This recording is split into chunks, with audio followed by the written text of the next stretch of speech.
बिस्मिल्लाहिर्रहमानिर्रहीम। अस्सलाम वालेकुम नाज़रीन। पंजाब इंस्टीट्यूट ऑफ कार्डियोलॉजी में होने वाले अफसोसनाक वाक़े की वजह से फैसलाबाद के डॉक्टर्स बरादरी भी सरापा एहतजाज है। इस सिलसिले में एलाइड अस्पताल के पैरामेडिक्स और दूसरे डॉक्टर्स ने आज हड़ताल की। हमारे डिवीजनल ब्यूरो चीफ मियां एजाज असलम के मुताबिक इस सिलसिले में आज डॉक्टर्स, नर्सेज और पैरामेडिकल स्टाफ ने OPD में हड़ताल की और एहतजाज भी किया। मुजाहिरीन ने एलाइड अस्पताल से जेल रोड पर फैसलाबाद मेडिकल यूनिवर्सिटी तक रैली निकाली।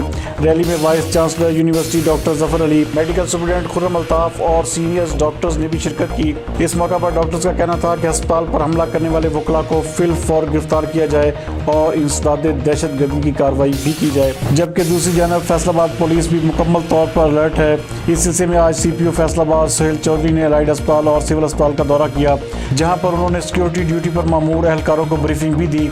मजीद इस हवाले से देखते हैं ये रिपोर्ट।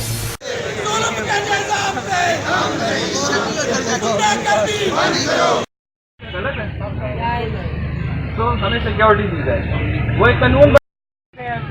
हमने आज देखिए पूरा मैंने एहतजाज किया है। 24 घंटे या 48 घंटे बाद भाई एक सेफ तरीके से काम कर सकें,